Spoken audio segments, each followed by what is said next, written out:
I actually have used an example to help people understand what we're talking about with energy and things of that nature is we've all driven on roads and highways, right?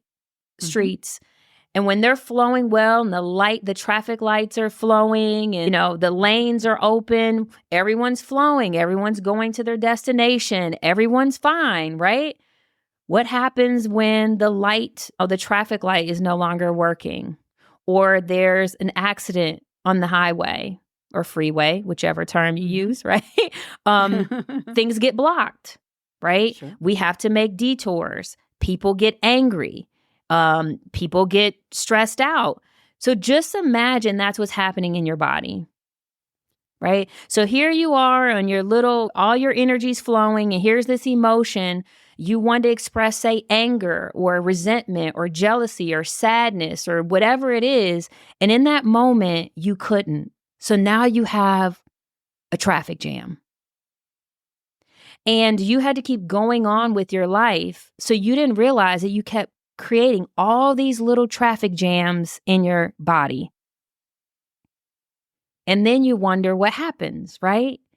So that was what was really fascinating about it to me, because when you explain it, it makes so much sense. If I'm holding on to all these things and they aren't being released, how can I expect to have joy and happiness and peace and show up as my authentic self when I've been holding on to all this stuff that's been weighing me down and having me take multiple detours and I'm exhausted?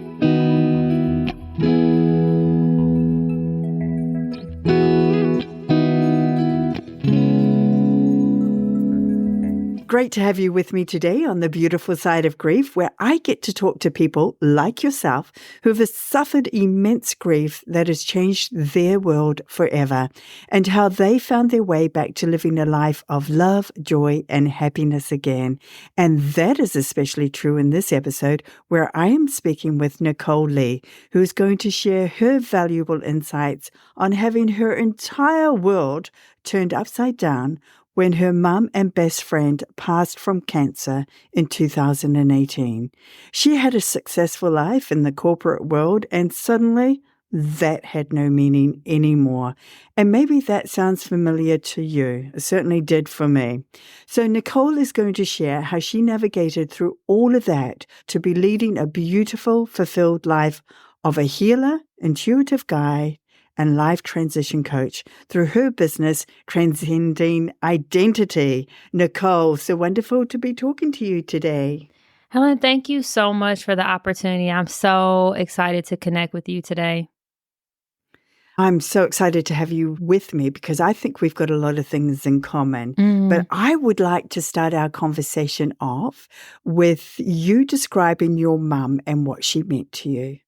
Oh, I'm so grateful for this opportunity to connect with you and talk about her. My mom, so there's a saying of many people have maybe heard of the mini me, like a mini version of someone. I was a mini version of my mother. My mother was bold, beautiful, charming, bubbly, just an independent thinker, someone who shattered the status quo, and I have greater respect for it now than I even did when she was here, just understanding how she was, because I was born in the 70s, but just an amazing woman, super funny, lit up every room.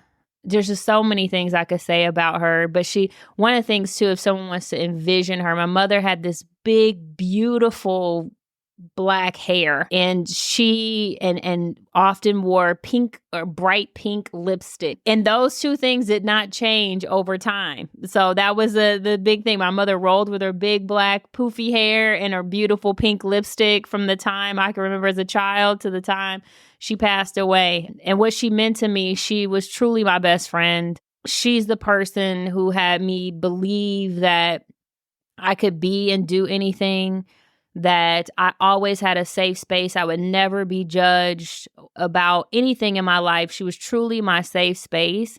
And I would say that's probably one of the more challenging things when she passed, because she was that outlet for me. she was the place that I could go and know that I would be well received no matter what. So yeah, I miss her and I love her and I know she's with me. So that's a bit about my mom and what she means to me. Oh, she just sounds beautiful. And Mini Me, you mentioned, Mhm. yes, you're pretty much, except for the puffy black hair. Oh my gosh, I Yes, think the you're short walking black in hair. her. We have the same cheekbones, the same smile. Yes, for sure. And both look fabulous in pink, whether Oh, it's thank lipstick you. or clothing. Yeah, because your pink clothes, people can't see you, but oh, take it from me. You look Hmm. gorgeous in pink. Thank And you, Helen. you're welcome. What's a favorite memory that you can share with us, but just off the top of your head? Oh, man. So, one of my favorite things about my mom and people who were close to me knew my mother loved going through my clothes and shoes. So, we wore the same size shoe and in some cases, the same size clothing. So, a fond memory of mine is one time my mother texted me as if it was an emergency. I was in a meeting or something for work, and she was like, "Can you call me?" And I called my mom, and she wanted to borrow like some boots or something. And she needed to know if she could borrow them, she could take them in that very moment. And so those are the things that I remember, just the funny nature of her, our closeness and our bond. But that's the first thing that comes up is mom going through my shoes and clothes and taking a few items here and there along the way. You're not going to believe this, but do you know what? That's What? exactly what my daughter used to do with my Really? wardrobe. She used to See? go through my wardrobe, and I would think, there's nothing in there you're going to want, darling. But no, she would find some stuff, and Yes. man, she just knew how to wear it. And I was going, Yes. damn, it doesn't look that good on me. Yes. So see, there you go. Yeah, that's probably why I even came to mind because we have that connection. But yeah, that's one of the fun memories about my mom was exchanging clothes. Oh, I love that. What was your life like prior to your mum becoming ill? Because I know that you worked in a corporate job. Mhm. So just share with us a little bit about what your life looked like. Yeah. So, as you mentioned, I was in a corporate job. I worked in business management consulting, which is basically helping companies solve problems and working through different organizations and doing that. And I focused on what's called change management. So, many times I worked in the space that there were radical changes happening in an organization. And I helped with the people side of that, right? Helping people shift and adopt to those changes. And I was fine doing that. I worked for several different organizations. I was traveling the world. I was living what I would deem a normal life. Never had any thoughts of pivoting from corporate America in any way prior to my mom becoming ill. And actually had not really even thought about death in that way, particularly from an immediate family member like my mom or dad, or like how I see death now is so different than I did before my mom became ill. I had individuals close to me pass away, but it gave a different understanding, I think a different resonance of it once my mother became ill as well. I know it's just a different energy Yes, different energy. linked to That's you, isn't exactly the it? word. Yeah, for sure. Oh, gosh. A different level of 'Cause awareness, right? I think it's a different level of awareness. I think that's the word that I was looking for. Absolutely, I so understand what you're saying. So you're certified in the Mhm, following you're certified in the emotion code, the mhm, body code, mhm, personal and executive coaching, mhm. as a meditation instructor, travel coaching, and health coaching. So that is a lot you're certified in. And with your past work in change management, this just fits beautifully for what you're doing now. So what was it that led you to that need to rediscover yourself once your mum had died? Yeah, and I would also add to that, I'm also a trauma informed. And the reason why I add that as well Oh, is because that yes. really shifted a lot for me, the awareness around those pieces. I appreciate you sharing some of the areas that I am certified. That one really hits home for me. Yeah. Because with that shift of rediscovering myself, one of the things that I realized is that I started reflecting. I'll just back up. So at my mother's celebration service, my mother had worked for the same employer for 37 years. And there were several people that had worked with her along the way that they had a common thread about her, right? This bold nature about her, her living in her truth, honoring that. And one of the things that I reflected on in my own life was, wow, am I doing that? Am I living that strongly? Like if I was dying, would they have that common thing about me that wasn't tied to what I was doing, right? It would be who I was being. And I really started saying, I don't really know who I am. I started looking at, do I really know what makes me happy, what brings me joy outside of all these things I'm doing and that I've obtained? The answer was no. And then when I started literally thinking, like, if I was dying, and it still chokes me up because I'm like, if I was dying, would I be pleased with my life? Would I have left something here? Am I really aligned to my purpose in any way? And the answer was no. And so that just created this desire to try to figure that out, and I didn't have the answers.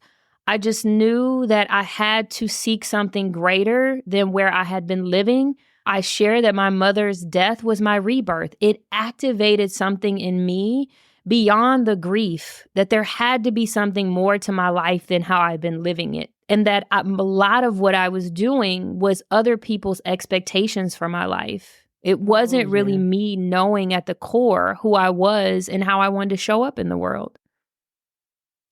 Gosh, isn't it interesting that it takes something so profound, such as the death of somebody who you absolutely adored, to put you into that place where you're just questioning everything, because that is so powerful, because it's like you were doing a great job in corporate America. There was no reason for you to leave that.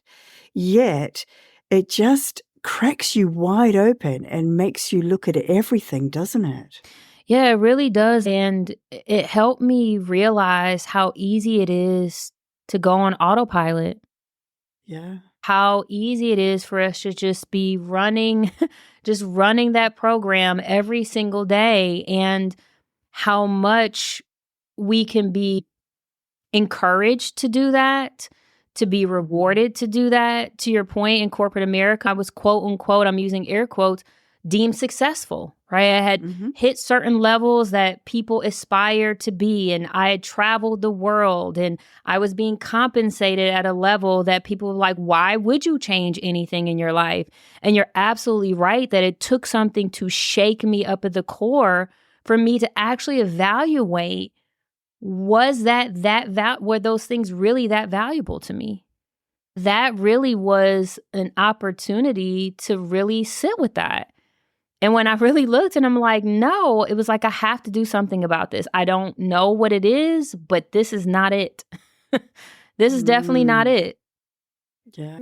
With the people that you are working with, what are some of the key signs that someone may be experiencing that is pointing to the need for them to rediscover themselves, to make that shift like you and I have? Yeah. A few of the signs is overwhelm. So many times we think of overwhelm of having so much that we can't process, but sometimes the overwhelm and not being able to connect to yourself is a symptom and a sign. When you have external factors that are driving what you're doing, that can be a symptom of that overwhelm. The other is if you start questioning your values aligned to how you're showing up in the world.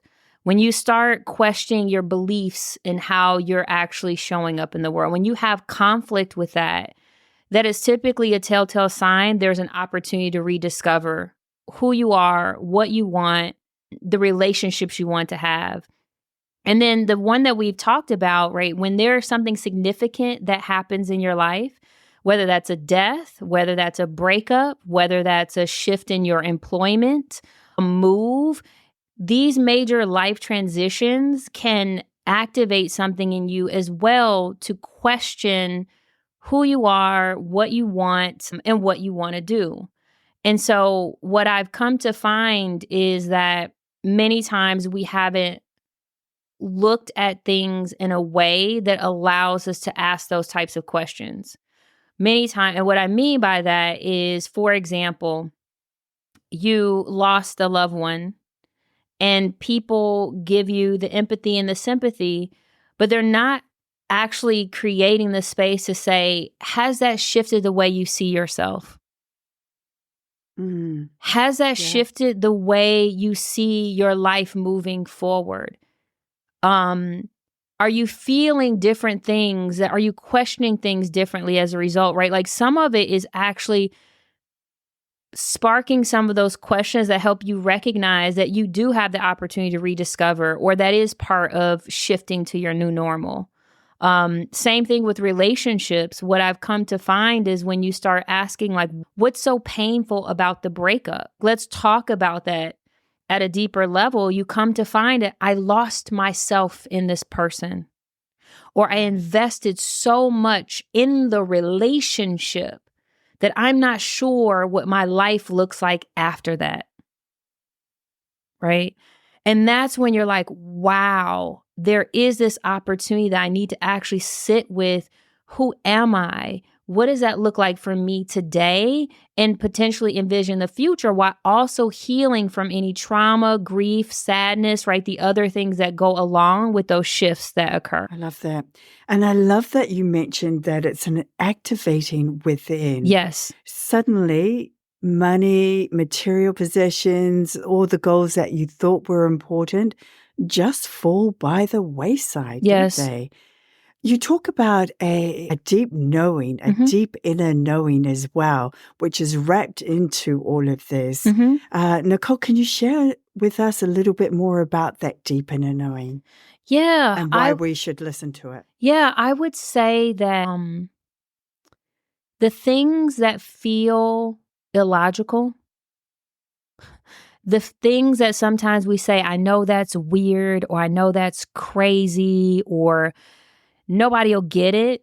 I find those are the messages I need to listen. Because the reason why we feel that way is because we have subscribed to something external to us that tells us it's valuable, it's normal, it's, it's the right path, etc. So what started happening with me internally is I started embracing that I was hearing messages, that I was feeling things in my body that no one would understand, but they were giving me messages that I needed to surrender to. And when I started tapping more into my body and recognizing it was for me, I started leaning more into it.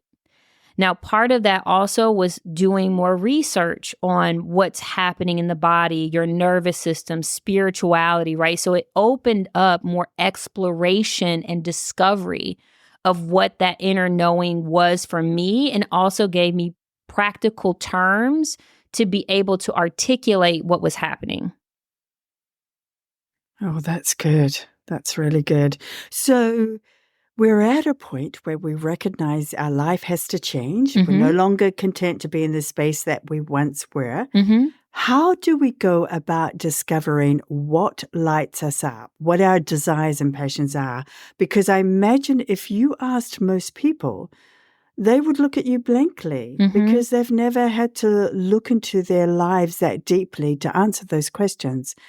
Though I think that the pandemic did actually start to bring about that awareness. But how do we go about discovering what lights us up? Yeah, Helen, that's a great point too, of how many times we really, I would say, haven't been given the opportunity or luxury, particularly as adults, to really sit with those things that light us up. And many times I found when we talk about those things, someone else has dimmed the light, right? So we suppress it.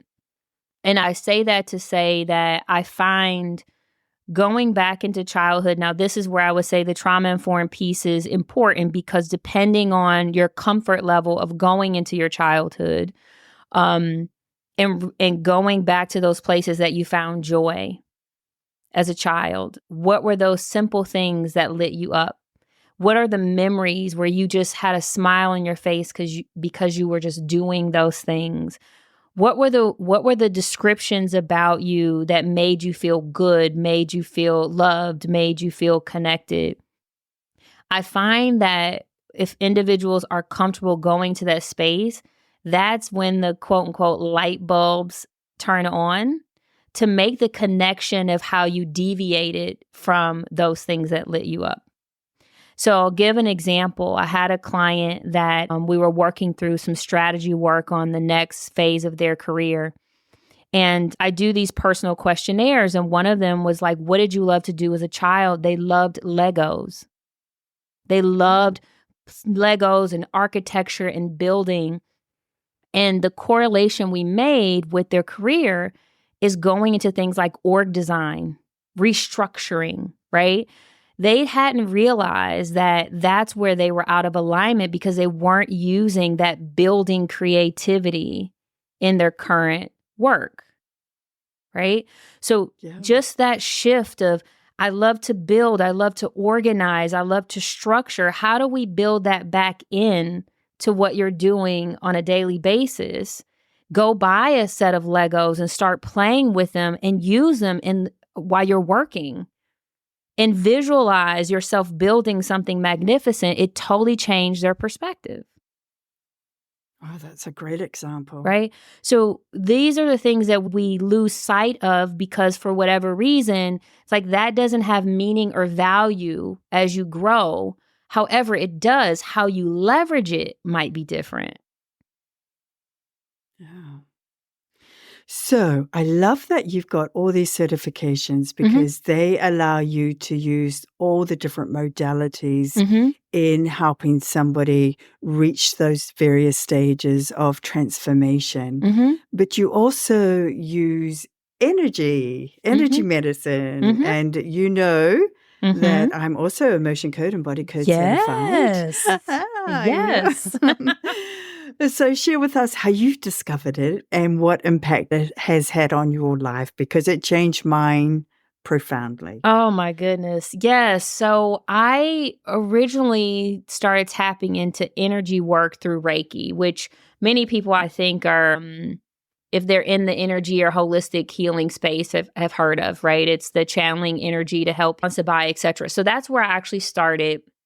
And I became certified as a Reiki master. And through that process of just being even more curious about energy and how it impacts the body, I started looking at other modalities. I ended up at a retreat that I was a guest at, and there was a naturopath doctor who was certified in emotion code. And they were taking us through this education around energy, the emotion code, how it worked, right? Very much at a high level education point. How she started explaining it, though, and based on, again, the inner knowing, some of the conversations I had been having, how I was talking about energy and emotions, I was like, Helen, I was like, oh my God, this is my thing. This is my jam. I literally signed up, right, at the retreat to go into it. So what I find very fascinating is I'm not sure, had I not been in that space, had that been something I would have been aware of. It wasn't on my radar, right? And so that's how I got into it. And then as a result of that and hearing about the body code and that taking it to the next level and understanding how we can help people beyond just the emotional elements is why I also went into the body code work as well.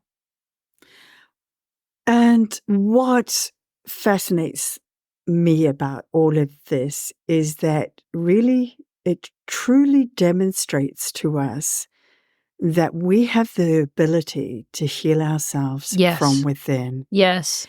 And this is often what's led us not to be living as our authentic self, as the people we're meant to be, because we're living, like you described, all the expectations of others and are being successful in air quotes. And often we've sacrificed what we truly love, or we haven't really looked at what we truly love in any depth to discover that. So we suppress all these emotions. Like for me, I know I just had so much like resentment and and jealousy and all of those things right from my childhood, and I was carrying that all around, and I got sick very young, very early. Mm. And now my life is completely different. I never knew what it was like to feel calm, and I That's so never knew what it beautiful. was like to feel peaceful. And that is a beautiful feeling to reach. And this is what you're guiding people toward as well. And You see it, don't you? yeah, and I love that. I When people love get that it. for you, Helen. And it's so true. And what has been so profound about the emotion code and body code, which I'm sure you can attest to as well, is just the insight and understanding of how we actually hold on to these emotions, right? I never really realized that emotion literally means energy emotion.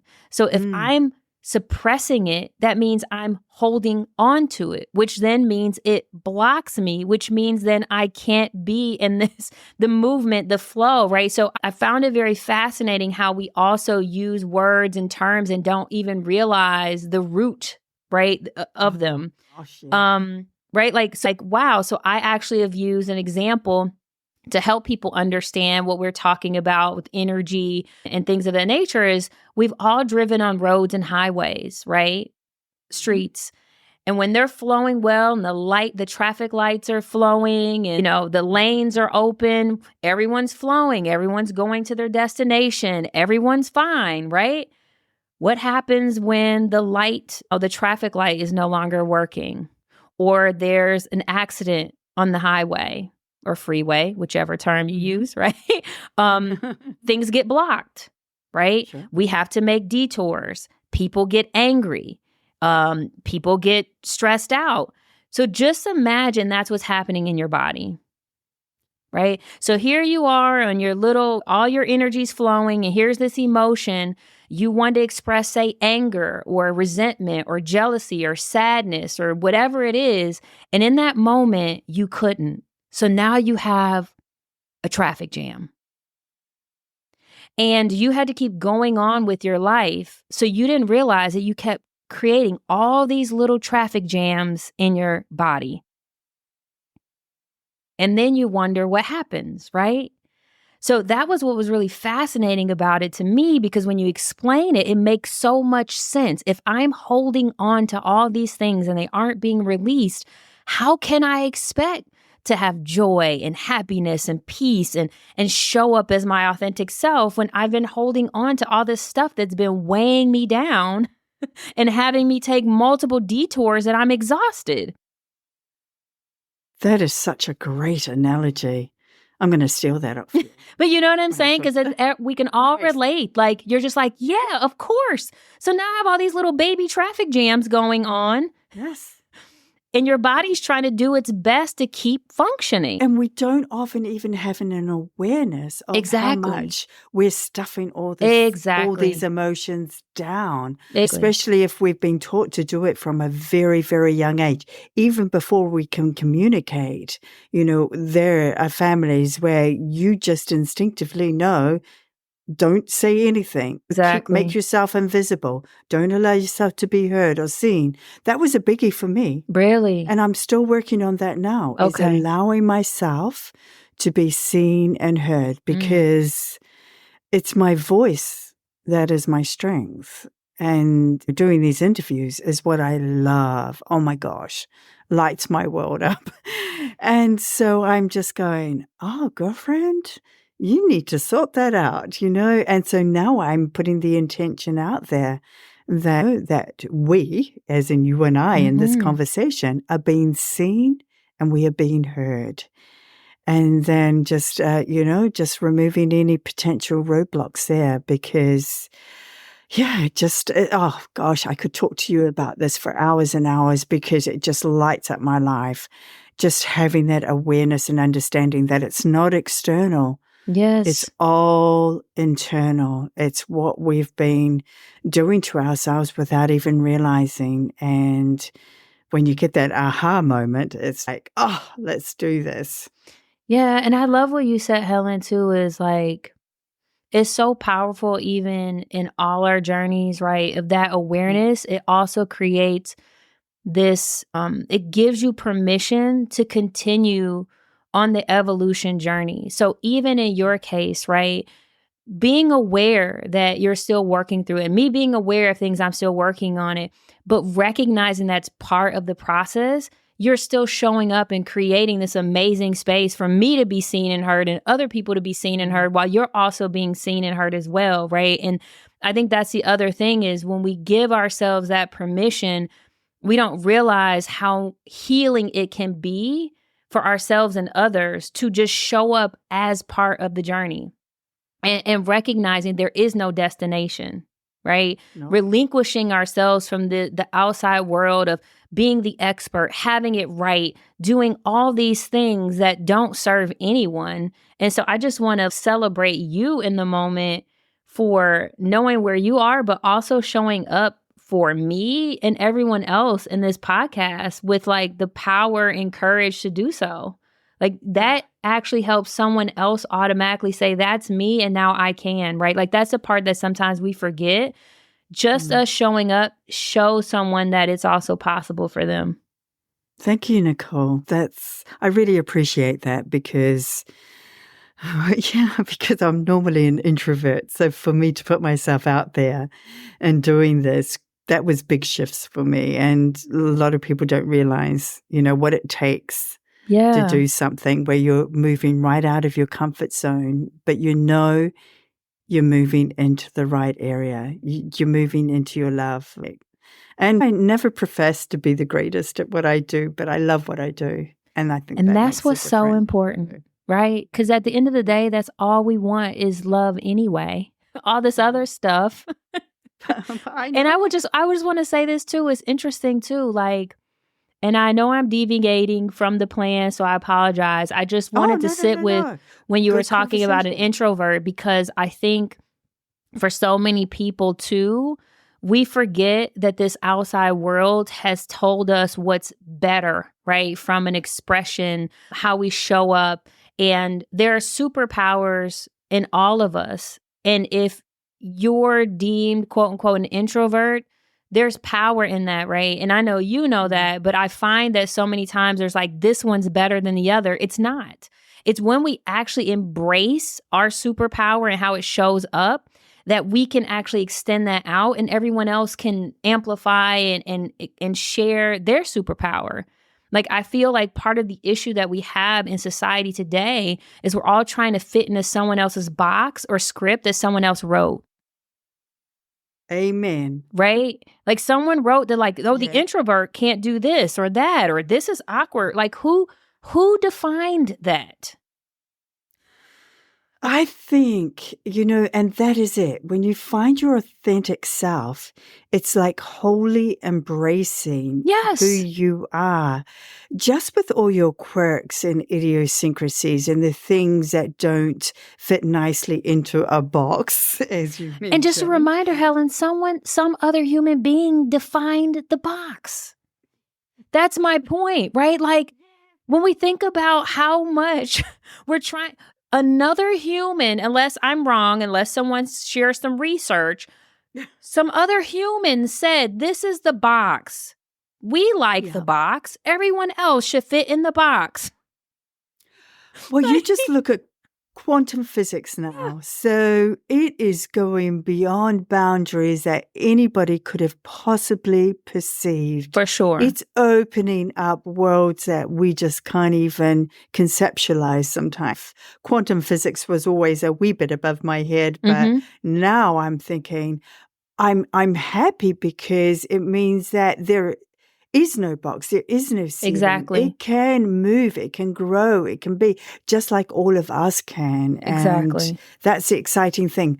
The other thing that I love that you're involved with, and this is very dear to my heart, is heart math. Share with us how amazing this organization is and what it tells us about our emotions, because when people see this, they can start to understand what is happening within also. Yeah, heart math is just amazing and fascinating. And I love these conversations. It's similar, like I say, I wouldn't have known about emotion code, right? Like, I hope if anyone's listening, that you just go on this exploration path. Just start Googling different things because you'll be amazed what comes to you.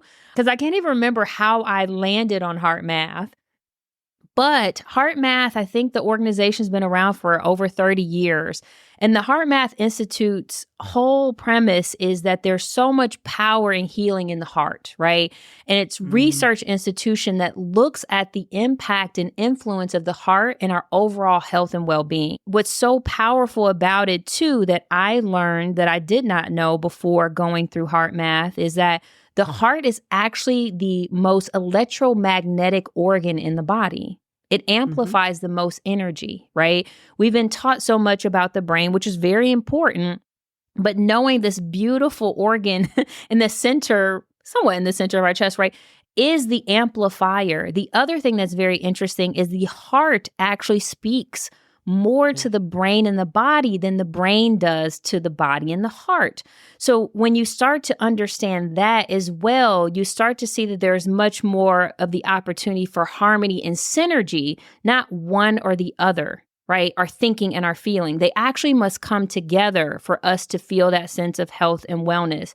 The other thing about Heart Math, it also helps you recognize that based on those communications, the heart is the regulator, right? So when we think about ways to get recentered in ourselves by channeling through the heart, that those messages then go to the brain and body to help it stabilize, to help it reconnect. So when you think of increased heart rate, right? When you think of people having sense of nervousness or tension and things of that nature, that's actually the heart communicating to the body based on that. So the beautiful thing around Heart Math is helping you leverage your heart, connection to your heart, in helping you gain that harmony, expand in that joy, reconnect to yourself in a different way that you may not have been aware of. One of the simple techniques that they have that you can Google, there's many individuals who have short videos on YouTube, is the heart breathing exercise. And so it's a short exercise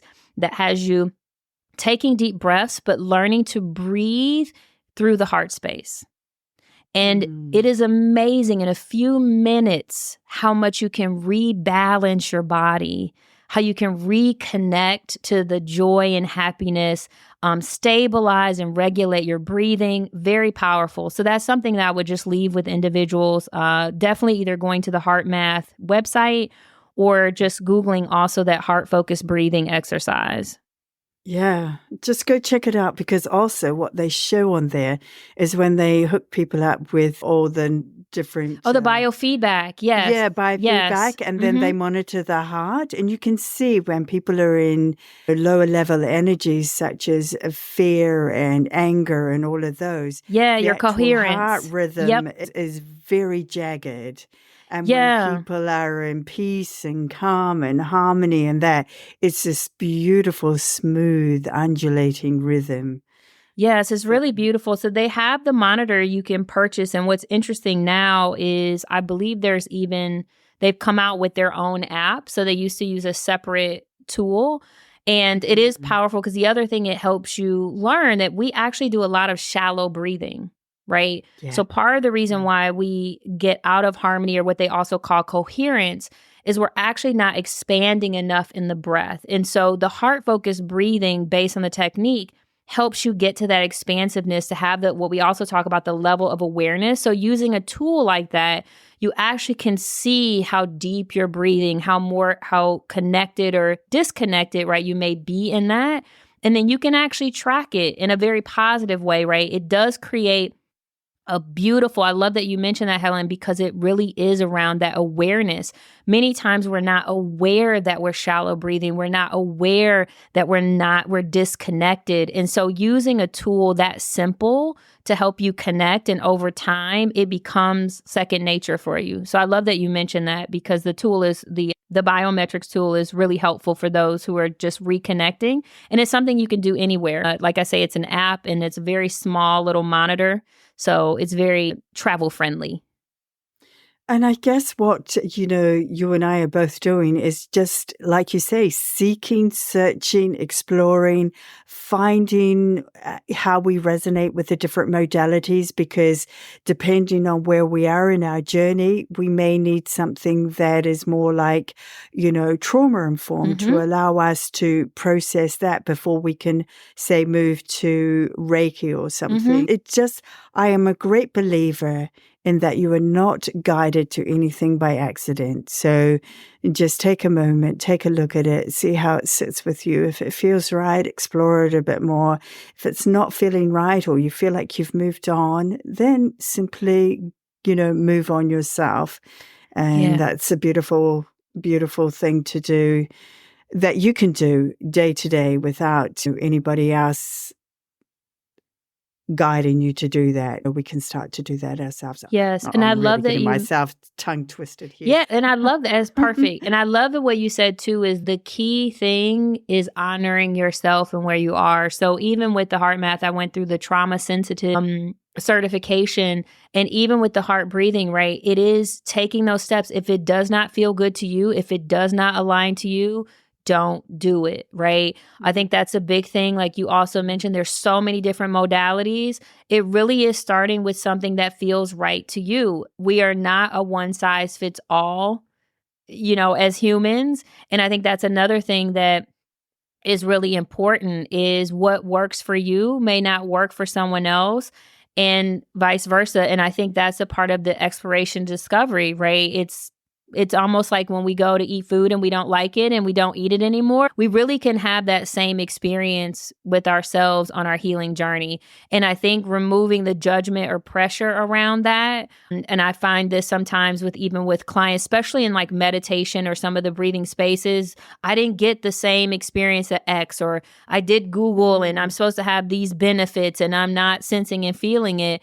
And when we separate ourselves from that and just say, this was my experience and that was good, right? Because it was good for me, I think it helps you open up to wanting to seek out more things that feel good to you, and not feeling the pressure to do things in a way that other people have done them. And that sometimes can happen, especially with social media and so many things coming at you.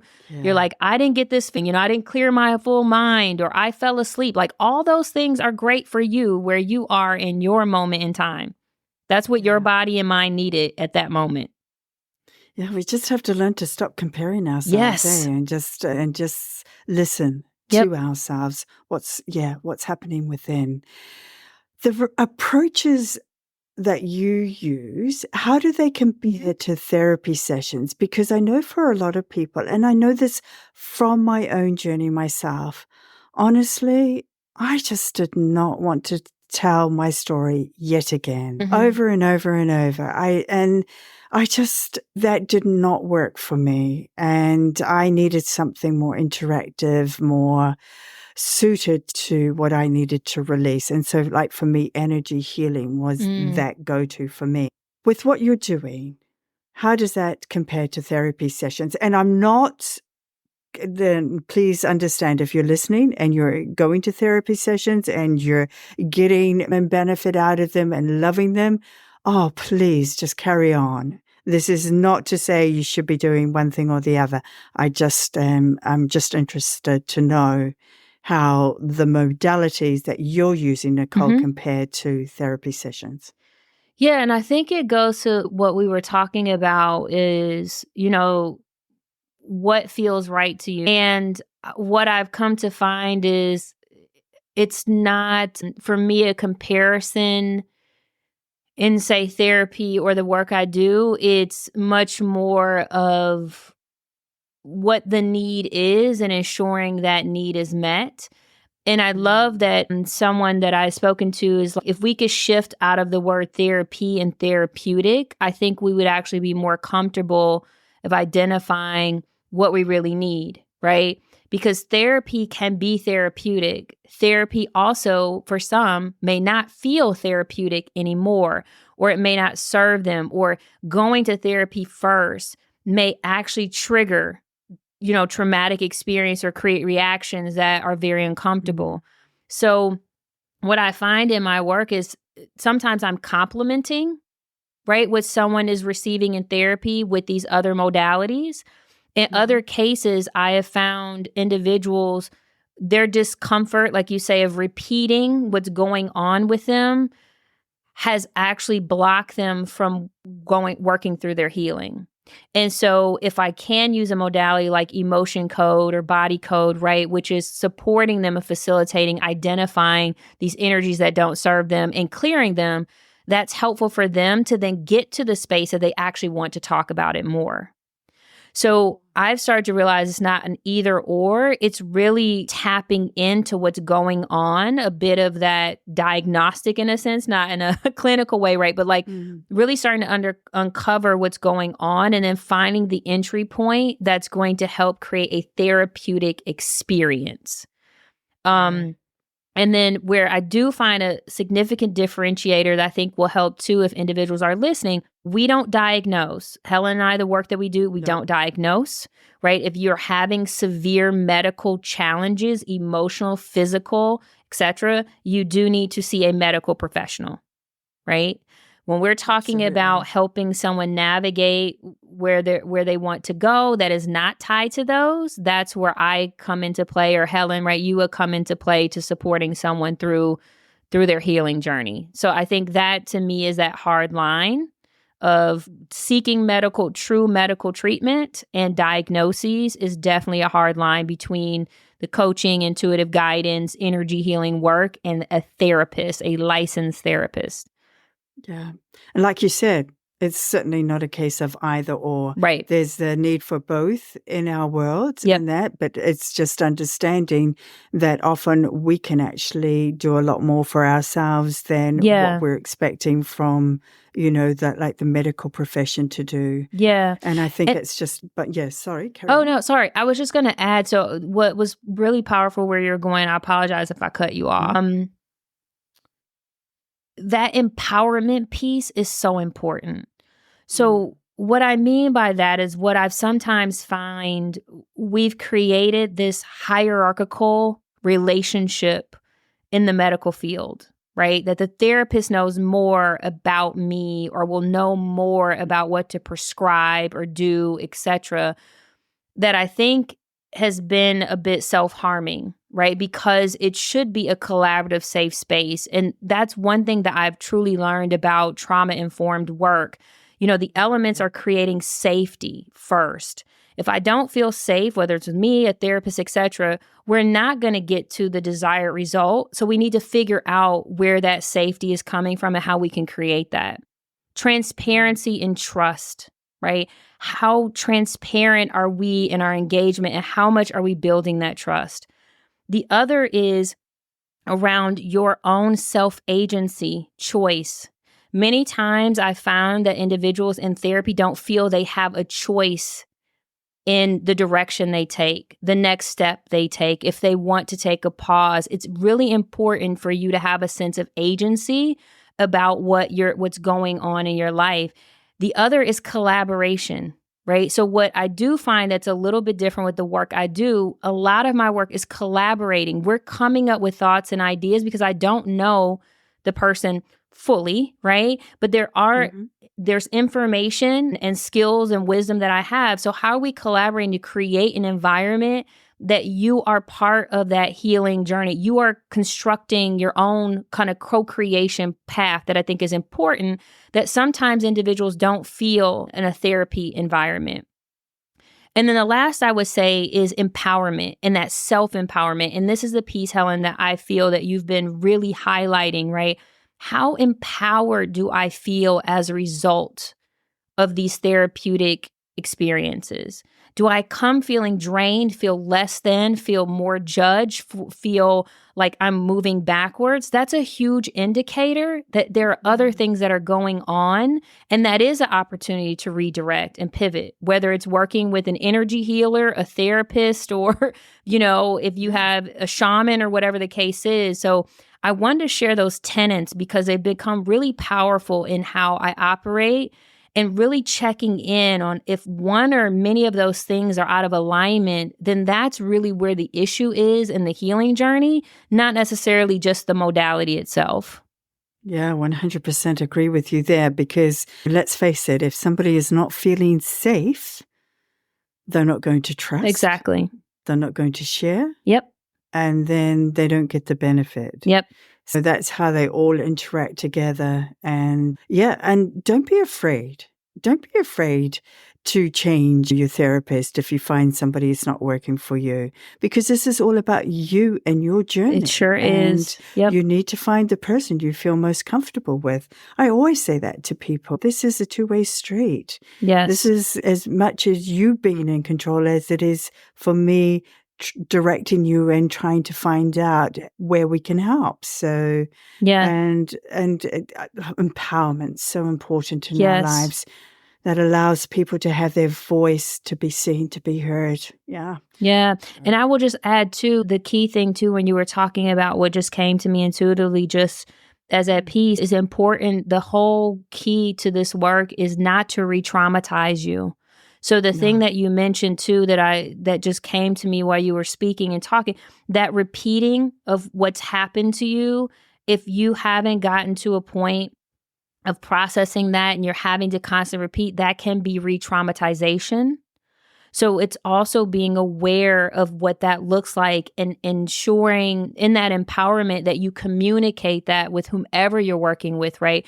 You have the agency to say, I don't want to go this deep, or I don't want to talk about, because I just talked about it the last time and I need some time and space. I think that's the other part, because that is where I feel individuals have also had those challenges or given up, because to your point, I keep repeating it and I keep repeating the pain, but I don't have any tools to help me get through that. And now I just give up because it's too painful actually to go through the healing process. Yeah, it's mentally, emotionally, physically draining. Yeah. And you just don't want to go there again. And yeah, you just close off. And what I think too is some people have had judgments placed on them when they have shared. And so when they have to share again, all those judgments are coming back at them. And they may be feeling, oh, here we go again. Are you just not going to believe me or listen to me or, understand where I'm coming from? It's all those sorts of things, all those nuances. Like everybody is so different. So it's really just understanding that your journey is so unique to you and you're deserving of going down the paths that you feel safest and most trusting of. And it doesn't matter if you fall and stumble along the way and have to backtrack and go another way. That's what we most need to understand. Nichole. Yes. Oh, beautiful, beautiful information. Incredible. Thanks, Helen. I love what you're doing. I think it's so important that you recognize the need to move from your corporate life into this type of world and work that we're doing, because there are so many souls out there who need this guidance, who need somebody like you who understands, who gets them, who allows that space to heal and to be seen and heard. So thank you so much for that. I want to wrap up with a couple of questions I ask everyone. So what is the best thing that's happened to you so far today? Today? Like today? Today? Having this conversation with you. Oh, wow. Thank you. Yeah. Yeah, I've enjoyed it too. This has been an awesome, this has been an amazing experience today. Thank you. Yeah. Thank you. What is something that you are most grateful for? I mentioned it. It's the awakening. I am grateful that I could connect my mother's death to my rebirth, and there's meaning in that. So every moment that I may feel sad and I grieve, there's a moment of gratitude because of what I'm doing and how I'm serving in the world. And I'm so, so grateful for that. I wake up every day aligned to my soul's mission. And that I become so overwhelmed with the gratitude of that. That's what it really is. That's what I'm most grateful for. And can you feel your mum smiling alongside of you? Yes. Yeah. My mom called me Pooh Bear, like Winnie the Pooh. And so I always hear, I heard her now. I'm so proud of you, Pooh. You know, it brings tears to my eyes because, Oh, yeah, yeah. It's beautiful, isn't it? Well, I it do this is. podcast. Yeah, These it are is the very beautiful beautiful. sides. And I will say, you know, if you're on that journey, that is the powerful part. It may take some time to get there, but there is purpose and meaning in the pain that you're going through. And it's in your own time, right? Honor your own time and journey. I think we've talked about that, but I truly believe that. I truly believe that if we're open to find that meaning, it's there. Yeah. And it doesn't have to happen quickly. I mean, No. I've been on my healing journey from my early 20s, and I don't think it ever. I feel like we just move into different spaces Yep. and we embrace what we've been able to learn and have awareness of along the way. And then we move to another level. So we're not ever without challenges, I don't think, in our lives. It's just how we respond to them that changes. For sure. And I'm really what grateful for that. I just say, you know, I'm in a Jeep, my Jeep Wrangler, right? And I'm riding the terrain differently. And I have some tools, right, to help me navigate the storm and the trees and right. I think that's the other part, right? Like you get the insight. You also, when we have things that make us feel equipped, it supports that resilience, right? It supports that faith and hope. And so I would say just continuing inviting individuals to figure out what that equipment looks like for you, right? And people, modalities, tools, things of that nature. Because I will say that's been the most amazing thing for me is now when I have those moments, I also have the tools, right? I have the people. I have things that I can pull out to say this works for me in this particular situation. And I didn't have that before. You know, we have other coping mechanisms, but these are my tools and healing mechanisms, which to me are a little bit different. You know, they're to help me continue elevating and expanding in my life. So, yeah. And like you, I'm just doing I know you've finished, but I'm just doing a trauma-informed course as we speak. I'm in another course now. I'm in a somatic one now. So the journey never ends. Body, yes. Yeah. I and love it's it. just knowledge, isn't it? Knowledge is your tool, your keys, just unlocking all those doors. When you have moments in your day that I have this expression when they turn to custard, what is your go-to? How do you pivot out of those moments? That's a good question. My why and mission is so strong that it's become an innate thing. The other tools are when I'm kind of dealing with the world in itself, but when it comes to me staying grounded, my mission is just so strong. Like I literally hear, don't abort the mission. Remember the mission, right? I'm so grateful. Like I say, my job, like every day I'm connected to the evidence of me aligning to this. So it's become something that's on autopilot in a sense. I can't think of something cognitively that I do to recenter into that at this point. I'm going to have the links in the episode notes to how people can get hold of you. Awesome. You're most welcome to share that now with our listeners, and also any parting thoughts you may have that we haven't covered that you'd like to leave our listeners with. Yes. As far as the contact details, I know they'll be in the show notes. My website is NicholeLee.love. That's NicholeLee.love. On Instagram, I am Nichole Lee. LinkedIn, I am Nichole Lee with an H. So those are ways to connect with me. I would love to hear from you. Send me a message. I respond to all messages. And I think what I would leave with the audience is sharing that you are not alone. And what I mean by that is when we are going through all the things in our life, the things that we just talked about, Helen, right? We can feel that we're the only one saying that pain or those moments, our experiences are truly ours. but you're not alone. There is someone who is out there that is willing and able to support you. And I would just invite you to not give up. If you've tried and it still isn't working, I'm a new person. Helen's a person. Please don't give up. You are worthy. There is someone who is available for you to be seen, heard, loved, and understood. You are not alone. Oh, that is a beautiful parting message. Nichole, what an absolute pleasure it has been for you to take us through your journey following the passing of your treasured mum to where you are today, helping others to discover a new path for their life. I can't think of anything more magical to be doing, and what a privilege it has been for me to connect with you today.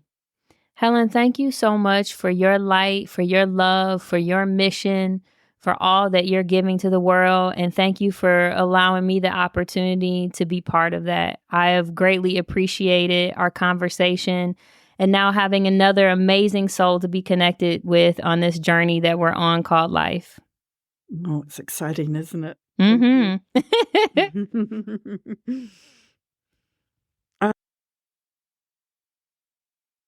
Thanks for listening. I hope you got some real value from this episode. If there's a topic you'd like covered, click on the beautifulsideofgrief@gmail.com link, or go into the beautifulsideofgrief.com website, where you can also leave a review. To get notified of new episodes, hit the subscribe button. And if you know of somebody who could benefit from this episode, please share. And until next time, please be kind to you and take good care.